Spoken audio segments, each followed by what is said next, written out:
হাই বন্ধুসকল, আপোনালোকক Assam update YouTube চেনেলটোলৈ স্বাগতম জনালোঁ। অতি সুন্দৰ খবৰ, চিভিল ডিফেন্স আৰু হোমগাৰ্ডছ ৰিক্ৰুইটমেণ্ট অসামৰিক প্ৰতিৰক্ষা আৰু গৃহৰক্ষীত পদ মুকলি হৈ আছে। মেট্ৰিক পাছৰ পৰা এপ্লাই কৰিব পাৰিব আপোনালোকে, আৰু ইয়াৰ কাৰণে অনলাইন এপ্লাই কৰিব পাৰিব। কিমান পোষ্ট ওলাই আছে, কেনেকৈ এপ্লাই কৰিব আপোনালোকে, আৰু লাষ্ট ডেট কেতিয়া হ'ব, আমি সকলোখিনি কথা ভিডিঅ'টোত আলোচনা কৰিম। চাই থাকিব ভিডিঅ'টো শেষলৈকে, আৰু যদি চেনেলটোত নতুন আহিছে ভিডিঅ'টো লাইক কৰি চেনেলটো ছাবস্ক্ৰাইব কৰি ল'ব এনেকুৱা ধৰণৰ আপডেটবোৰ পাই থাকিবলৈ। গতিকে চাই থাকিব ভিডিঅ'টো শেষলৈকে, আমি সকলোখিনি কথা অতি কম সময়ৰ ভিতৰতে আলোচনা কৰিম।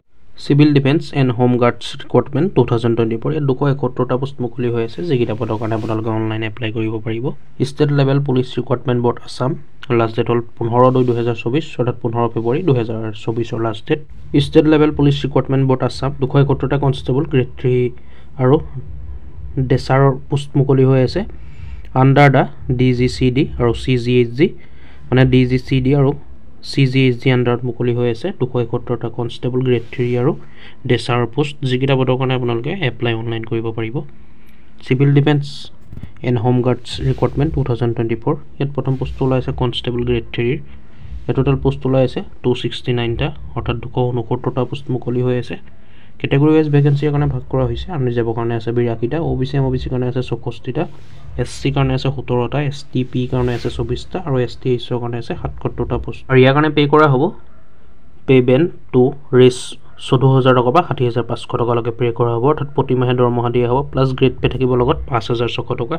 সেইকাৰণে এডুকেশ্যন কোৱালিফিকেশ্যন বিচৰা হৈছে SSLC পাছ, অৰ্থাৎ মেট্ৰিক পাছ কৰিলে আপোনালোকে এপ্লাই কৰিব পাৰিব। ৰিকগনাইজ বৰ্ডৰ পৰা পাছ কৰা হ'ব লাগিব, আৰু লগতে অন্যান্য কোৱালিফিকেশ্যন লাগিব। আপোনালোকৰ হোমগাৰ্ড চাৰ্টিফিকেটখন লাগিব, হোমগাৰ্ড কৰা, নহ'লে আপোনালোকৰ মিনিমাম NCC চাৰ্টিফিকেটখন থাকিব লাগিব। আৰু যদি কেণ্ডিডেট এক্স ছাৰ্ভিচমেন হয় তেন্তে আপোনালোকে মেট্ৰিক পাছ কৰিলে হ'ব, চাৰ্টিফিকেট নালাগে আপোনালোকক। হোমগাৰ্ড ট্ৰেইনিং চাৰ্টিফিকেট বা NCC চাৰ্টিফিকেটখন আপোনালোকৰ প্ৰয়োজন নাই যদি এক্স ছাৰ্ভিচমেন হয়।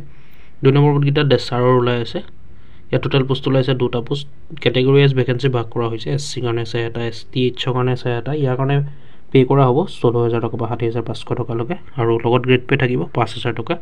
ইয়াৰ কাৰণে এডুকেশ্যন কোৱালিফিকেশ্যন বিচৰা হৈছে মেট্ৰিক পাছ, ৰিকগনাইজ বৰ্ডৰ বা কাউন্সিলৰ পৰা আপোনালোকে পাছ কৰা হ'ব লাগিব। ইয়াৰ কাৰণে অন্যান্য কোৱালিফিকেশ্যন বিচৰা হৈছে 2 বছৰৰ এক্সপিৰিয়েঞ্চ বিচৰা হৈছে, চাৰ্টিফিকেট থাকিব লাগিব। ডেচাৰ মেডিকেলত কাম কৰা, ডেচাৰৰ গ্ৰুপ ৰিকগনাইজ ইনষ্টিটিউটত কাম কৰা হ'ব লাগিব। অন্যান্য অৰ্হতা দেখিছে আপোনালোকে, ড্ৰেচাৰ মেডিকেল কামৰ ওপৰত 2টা বছৰৰ অভিজ্ঞতাৰ প্ৰমাণপত্ৰ আপোনালোকে থাকিব লাগিব। স্বীকৃতিপ্ৰাপ্ত ইনষ্টিটিউটৰ পৰা আপোনালোকে মানে ড্ৰেচাৰৰ কামটো কৰা হ'ব লাগিব, স্বীকৃতিপ্ৰাপ্ত ইনষ্টিটিউটত বা হস্পিটেলত। যন্ত্ৰপাতিৰ 2খন বীজাণুনাশক ক্লৰিন দৰৱ প্ৰস্তুত কৰা, এণ্টিছেপ্টিক আৰু এছেপ্টিক অৱস্থা বিশুদ্ধিকৰণৰ পদ্ধতি, ঘাঁ আৰু অন্যান্য আক্ৰান্ত শৰীৰৰ অংগ পৰিষ্কাৰ আৰু বেণ্ডেজ কৰা আদিৰ জ্ঞানকে ধৰি বাণিজ্যিক দক্ষতা আপোনালোকৰ থাকিব লাগিব। এইসমূহ এক্সপিৰিয়েঞ্চ আপোনালোকৰ থাকিব লাগিব, মানে অন্যান্য অৰ্হতা। আদাৰ কোৱালিফিকেশ্যন আপোনালোকৰ এইখিনি থাকিব লাগিব। হস্পিটেলত কাম কৰা, মানে চৰকাৰী হস্পিটেলত কাম কৰা হ'ব লাগিব। 2 বছৰ ড্ৰেচাৰৰ কাম কৰা হ'ব লাগিব। আৰু এলিজিবিলিটি ক্ৰাইটেৰিয়াসমূহ চাই লওক, মানে কি লাগিব। প্ৰতিৰক্ষা আৰু গৃহৰক্ষী নিযুক্তিৰ অন্যান্য মাপকাঠি, নাগৰিকত্ব প্ৰাৰ্থী ভাৰতীয় নাগৰিক, অসমৰ স্থায়ী বাসিন্দা হ'ব লাগিব, ভাৰতৰ নাগৰিক হ'ব লাগিব, আৰু অসমৰ স্থায়ী বাসিন্দা হ'ব লাগিব, মানে পাৰ্মানেণ্ট অসমৰ হ'ব লাগিব। নিয়োগ বিনিময় পঞ্জীয়ন, অৰ্থাৎ আপোনালোকৰ এমপ্লয়মেণ্ট এক্সচেঞ্জত নাম ভৰোৱা হ'ব লাগিব। স্থানীয় ভাষাৰ দক্ষতা, প্ৰাৰ্থীয়ে অসমীয়া বা আন যিকোনো ৰাজ্যিক ভাষা স্বাৱলম্বিভাৱে ক'ব লাগিব, মানে আপোনালোকে লোকেল লেংগুৱেজ জানিব লাগিব। বয়সৰ সীমা, প্ৰাৰ্থীৰ বয়স 1/1/2024 তাৰিখৰ পৰা 18 পৰা 40 বছৰৰ ভিতৰত হ'ব লাগিব। প্ৰাৰ্থীৰ জন্ম 2006 চনৰ 1 জানুৱাৰী বা তাৰ আগতে, আৰু 1984 চনৰ 1 জানুৱাৰী বা তাৰ পিছত হ'ব লাগিব, মানে বয়স 18 পৰা 40 বছৰৰ ভিতৰত বিচৰা হৈছে।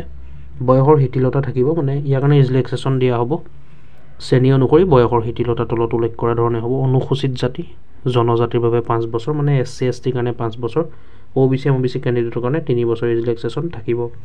আবেদনৰ মাচুল, এপ্লিকেশ্যন ফিজ ইয়াৰ কাৰণে পে' কৰিব নালাগে। আৰু ইয়াৰ কাৰণে এপ্লাই কৰিবলৈ হ'লে আপোনালোকে ডিছক্ৰিপশ্যনলৈ আহিব, তাতে লিংক পাই যাব। 1/2/2024 তাৰিখৰ পৰা অনলাইন এপ্লাই আৰম্ভ হ'ব, মানে 1 ফেব্ৰুৱাৰী 2024 পৰা।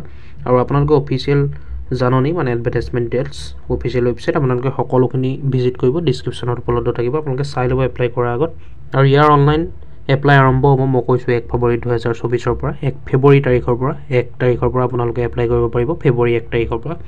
আৰু অনলাইন আবেদন দাখিল কৰা অন্তিম তাৰিখ, মানে এপ্লাই কৰা লাষ্ট ডেট হ'ল 15 ফেব্ৰুৱাৰী, মানে 15 দিন সময় পাব আপোনালোকে 15 দিনৰ ভিতৰতে এপ্লাই কৰিব লাগিব যিসকলে ইণ্টাৰেষ্ট হয় এডুকেশ্যন কোৱালিফিকেশ্যন মিলে আপোনালোকৰ এক্সপিৰিয়েঞ্চ আছে আপোনালোকে 15 তাৰিখৰ আগতে এপ্লাই কৰি দিব 1 ফেব্ৰুৱাৰীৰ পৰা আৰম্ভ হ'ব অনলাইন আপোনালোকক মই কৈছোৱে আপোনালোকে 1 ফেব্ৰুৱাৰীৰ পৰা ধৰি 15 ফেব্ৰুৱাৰীৰ ভিতৰত এপ্লাই কৰিব লাগিব আপোনালোকে যিসকলে ইণ্টাৰেষ্ট হয় 15 ফেব্ৰুৱাৰী আগতে অতি সোনকালে এপ্লাই কৰি দিব গতিকে বন্ধুসকল ভিডিঅ'টো আজি ইমানেই আছিলে যদি কিবা সুধিবলগীয়া হয় কমেণ্ট কৰিব নিশ্চয় ভিডিঅ'টো চাই যদি ভাল পালে লাইক এটা কৰি ল'ব আৰু এনেকুৱা ধৰণৰ আপডেটবোৰ পাই থাকিবলৈ আমাৰ আছাম আপডেট ইউটিউব চেনেলটো ছাবস্ক্ৰাইব কৰি ল'ব ধন্যবাদ জয় আই অসম